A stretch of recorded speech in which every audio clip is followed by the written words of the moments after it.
O Senhor esteja convosco. Proclamação do Evangelho de Jesus Cristo segundo São Lucas.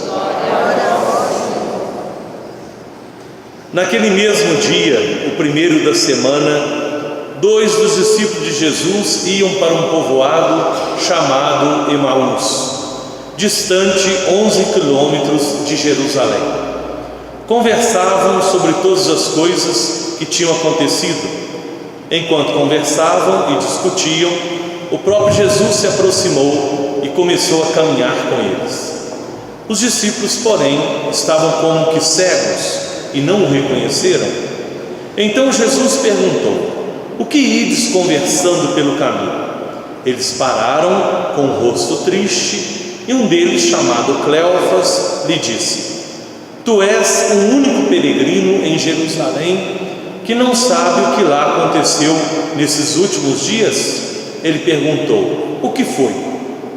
Os discípulos responderam: o que aconteceu com Jesus, o Nazareno, que foi um profeta poderoso em obras e palavras diante de Deus e diante de todo o povo. Nossos sumos sacerdotes e nossos chefes o entregaram para ser condenado à morte e o crucificaram.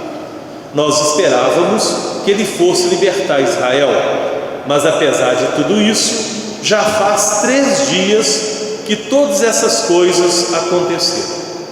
É verdade que algumas mulheres do nosso grupo nos deram um susto. Elas foram de madrugada ao túmulo e não encontraram o corpo dele. Então voltaram dizendo que tinham visto anjos e que esses afirmaram que Jesus está vivo. Alguns dos nossos foram ao túmulo e encontraram as coisas como as mulheres tinham dito. A ele, porém, ninguém o viu. Então Jesus lhes disse: como sois sem inteligência e lentos para crer em tudo que os profetas falaram? Será que o Cristo não devia sofrer tudo isto para entrar na sua glória? E começando por Moisés e passando pelos profetas, explicava aos discípulos todas as passagens da Escritura que falavam a respeito dele. Quando chegaram perto do povoado para onde iam, Jesus fez de conta que ia mais adiante. Eles, porém, insistiram com Jesus, dizendo: fica conosco, pois já é tarde e a noite vem chegando. Jesus entrou para ficar com eles. Quando se sentou à mesa com eles, tomou o pão, abençoou, partiu e lhe distribuía. Nisso, os olhos dos discípulos se abriram e eles reconheceram Jesus. Jesus, porém, desapareceu da frente deles. Então um disse ao outro: não estava ardendo o nosso coração quando ele nos falava pelo caminho e nos explicava as Escrituras? Naquela mesma hora eles se levantaram e voltaram para Jerusalém, onde encontraram os 11 reunidos com os outros, e estes confirmaram: realmente o Senhor ressuscitou e apareceu a Simão. Então os dois contaram o que tinha acontecido no caminho e como tinham reconhecido Jesus ao partir o pão. Palavra da salvação. Glória a vós, Senhor. Assentados. Hoje a palavra de Deus vem como resposta para a nossa vida, e há momentos do acontecer da nossa vida, 2 palavras que são fortes, que acontecem no nosso coração.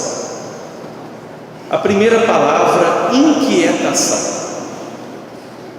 A inquietação é esse sentimento que nós temos de busca, e é importante a gente refletir o que temos buscado verdadeiramente e que resposta de vida nós estamos dando e tendo no nosso dia a dia.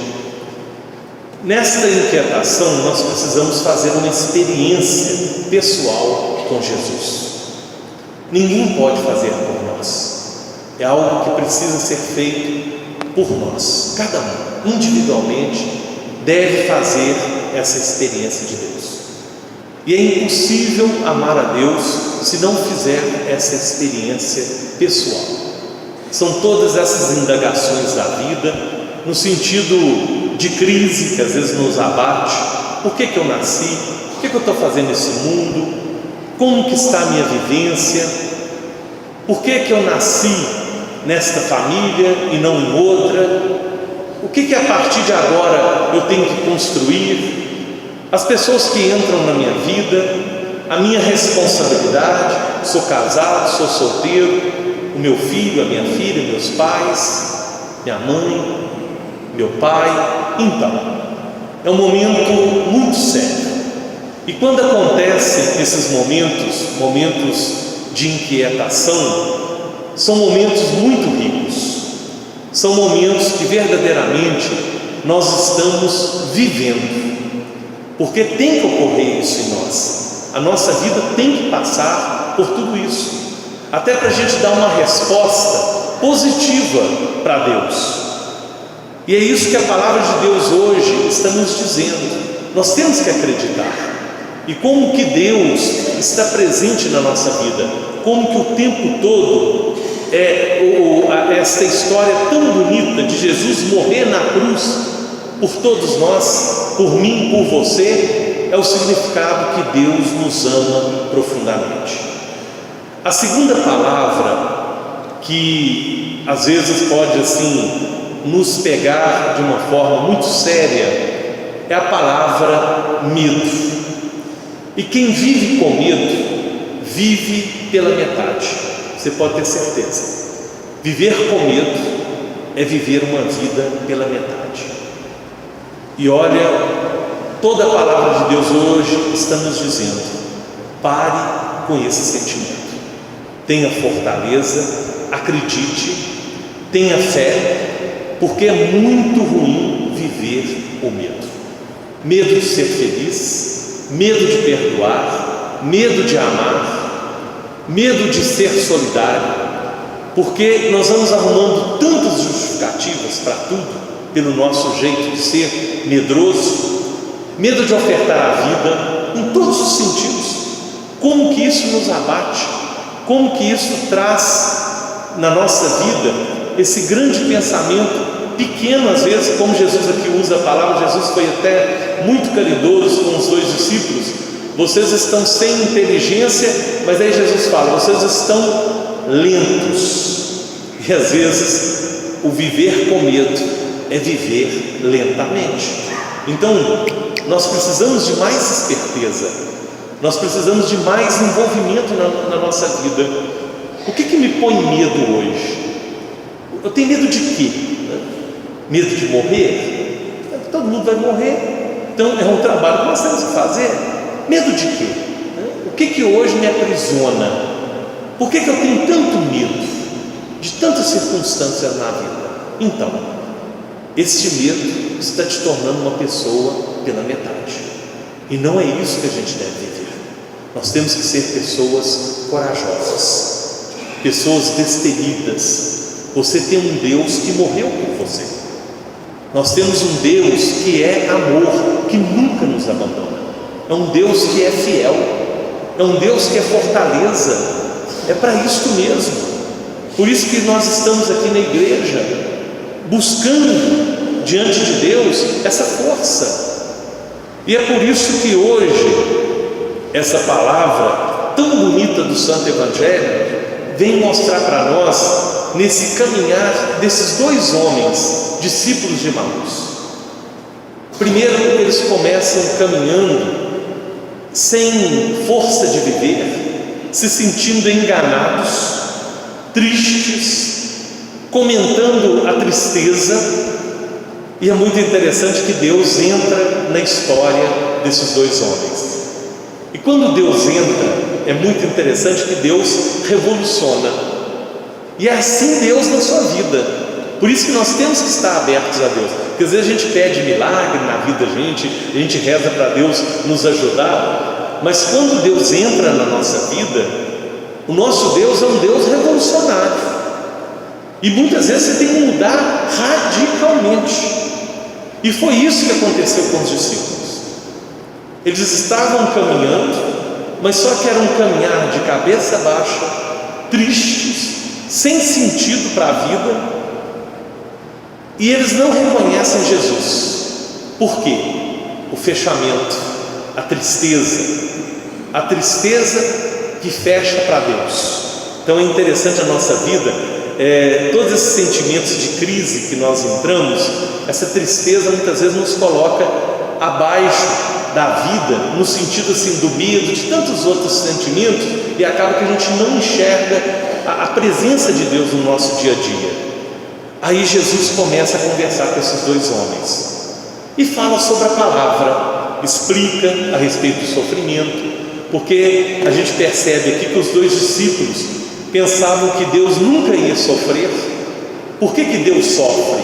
Não que Deus quer o sofrimento, mas por que hoje nós também sofremos? É a finitude humana. Nós somos criaturas, nós não somos deuses, então nós sofremos. E o próprio Deus, que fez parte e é parte da humanidade, ele sofreu e continua sofrendo ainda, pelo nosso medo, pela nossa maldade, pela falta de valor na nossa sociedade. Por tudo que acontece, o nosso Deus ainda continua sofrendo, só que é um sofrimento que vem como força para nós. Então, aí esses dois homens começam a entender a palavra. Mas tem uma coisa muito bonita aqui na palavra de Deus, que traz para nós, para o nosso dia a dia. Nem tudo está perdido. Às vezes para nós sim, mas para Deus não. Então por isso que a gente nunca deve falar assim: fulano de tal não tem jeito. Tem jeito sim. Tudo nesta vida tem jeito. Quando Jesus está caminhando com esses dois homens, já estava um pouquinho à noite, Jesus finge que está indo embora adiante, porque eles param para poder ficar em casa. Aí naquele momento é um dos momentos mais bonitos, porque tudo aquilo que Jesus pregou vai ser a atitude daqueles dois homens, a atitude de acolhida.